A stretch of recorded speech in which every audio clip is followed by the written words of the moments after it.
我们看这张图，这是共济会的标志，上面清晰可见的是龟和踞。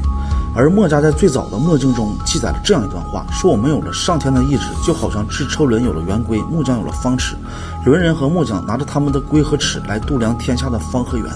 由此可见啊，圆规和直尺对于墨家来说也是上天的意志，这却和共济会的标志如出一辙。如果认为这个是一个巧合的话，我们继续往下看。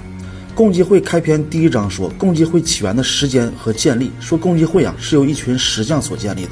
而墨家当时在战国末期最鼎盛之时，可达10万之众，都是一群什么样的人呢？中下阶级的人，最主要的身份也是石匠。而记载除了石匠，后来才吸引了很多手工业者和最底层的贫苦百姓。这石匠呢是第2个巧合。而共济会所建立的目的，我们看是什么？建立新世界秩序。传说现在依然在背后操控着这个世界最顶尖的权力。近年来还有一个5亿人口的计划，这些都是都市传说。而墨家呢，当时在先秦时期也是一个神秘组织。其次，他作为和儒学对立的大思想家，思想在那个时代也是极为的震撼。与其说震撼，不如说先进，并且先进到你无法接受。下面呢，我就举几个例子，你就知道墨家当时也是在建立一个新的世界秩序。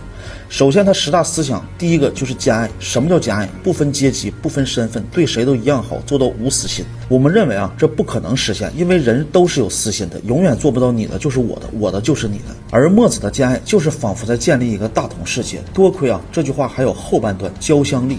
墨子真正的目的呢是交相利，而兼相爱只是手段。因为墨子反对人为了一己私欲就产生战争、剥削、压榨这些方式。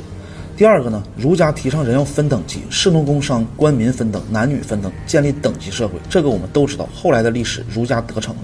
我们近2000多年的历史亦复如此，士农工商现在也是，官民分等，让做官的人官官相护，底层老百姓丝毫没有正义可言。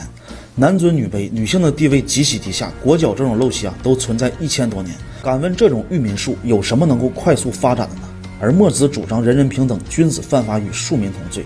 第3个呢，儒家提倡守孝制度和厚葬的习俗，说父母死后就是砸锅卖铁也要厚葬，而墨子提出的是节葬，生前尽孝，死后节葬。而守孝制度更加的祸国殃民。儒家思想提出父母死后要守孝3年，在这3年内不能进行任何的劳动。墨子说这简直就是愚蠢之极，人要把精力放在劳动和生产上，让自己和家人才能过上更好的生活，要强本节用。而我们的历史毕竟是推崇儒家思想的，所以从汉朝到民国可以说发展极为缓慢，被草原民族接连欺负，老百姓也是朝不保夕，无力生产，连年饥荒，个个面黄肌瘦，根本打不过人高马大的草原民族。敢问如果是墨家思想为核心的中华大地又会是什么样的？可怜就现在版图都大到你想不到，因为儒家思想主张的是护卫皇权，不能让老百姓吃得太饱，而墨家文化的呢是主张人权，能强有力的调动起底层老百姓的积极性。第4个，儒家提倡信命，说君子以固穷，贫穷也要安贫乐道。如果出生贫苦家庭，那祖孙3代世世代代都要信命，因为社会等级它就是这个样。底层老百姓一点资源都没有，并且还会遭到歧视。如果你要出生贵族呢，那么世世代代都是这样。这也是儒家所提倡的思想，但这也是墨子极力反对的。墨子提出非命，说人定胜天，不可以把任何一个人永远都框定在一个身份里。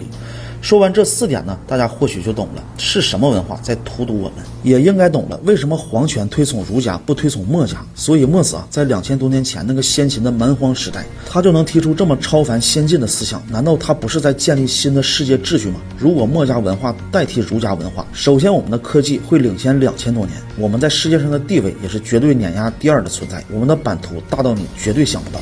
近代那些丧权辱国的条款也根本就不会出现，五胡乱华早就把他们打回去了，并且还要向我们中原俯首称臣。尘封2000多年的墨家思想在近代才被有识之士重新想起。谭嗣同死前留下8个字：深念高望，思怀墨子。而墨家在墨子死后一代代巨子超强的信念感丝毫没有下滑，直到秦朝统一后不久神秘消失。就连史记也都只记载了24个字来证明墨子的存在性，其他都没有提。有人说墨子他一直隐藏着一个超越一切的野心，那便是历史上很多墨家弟子都深深进入到各个诸侯国势力当中，他们在各个诸侯国当大官，所以有人猜测，就到今天这些墨家弟子就是墨家操控整个天下的棋子。表面上看我们这个世界是由君王所操控的，实际上墨子才是这个世界背后的无地之君。学习一个人一个国，学习什么样的文化非常重要。这本图文版的墨子我极力推荐给大家，内容很全，有翻译有注解有小故事，很好理解。甚至还有一篇非儒这个篇章就是反对儒学的内容。有人推测墨家思想的热度在未来几年会超越任何一本书，这也代表着我们逐渐觉醒。这是世界4大未解之谜，他们一个比一个离奇，就连科学家也找不到任何的头绪。最恐怖的竟然还是在中国。第一个呢，中东石油之谜。我们都知道啊，中东的石油储备量它极其的丰富，随便在地上钻个洞都有可能冒出石油来。但石油是怎么产生的，大家却不知道。现在科学普遍认为啊，石油是由地下的动物尸体经过几亿年的时间，再加上高温高压的环境之下，通过一系列的化学反应而形成的。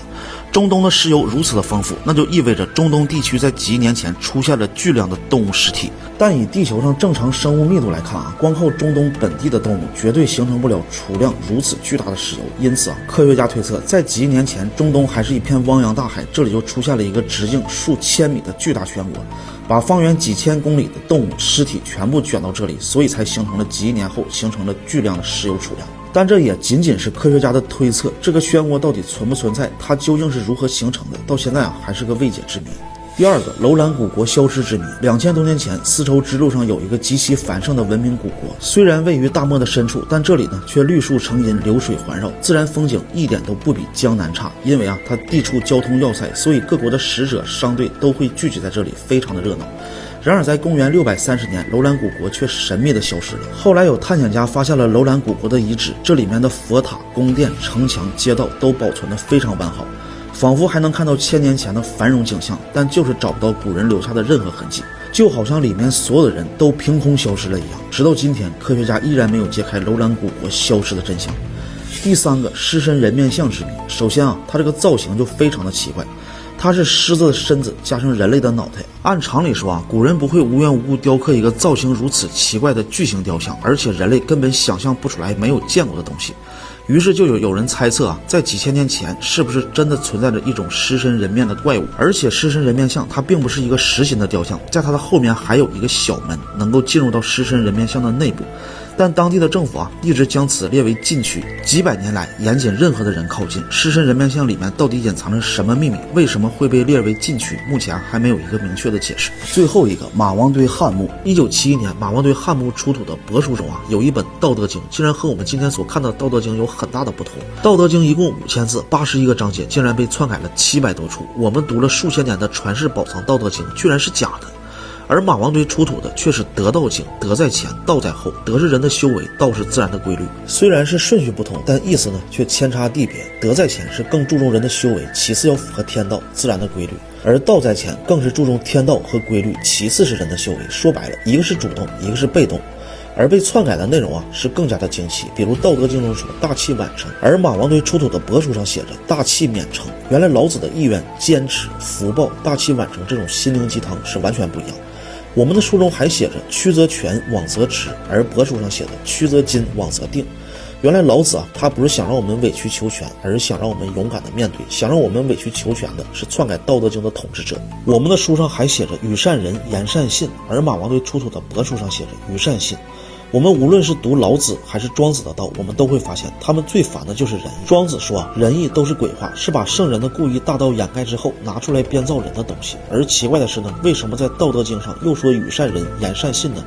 这不就是和庄子、老子的观点产生了明显的矛盾？读了2000多年，我们都没有整明白。结果帛书出土之后啊，我们才发现原来这里说的与善信呢，整句话的意思和原本的仁义基本没有什么关系。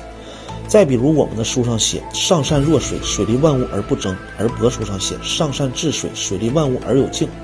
原来老子的意思啊，原本就是和不争逃避也没有任何的关系。看到这儿似乎都解释得通了。历代君王为了实现最大限度的愚民育民，不仅让底层老百姓吃不饱饭，还要让你觉得这都是理所应当。所以更改文化就是更改底层民众的三观和思考方式。被篡改之后的《道德经》，我们读起来有没有发现总是强调无为和不争才是真正的大智慧？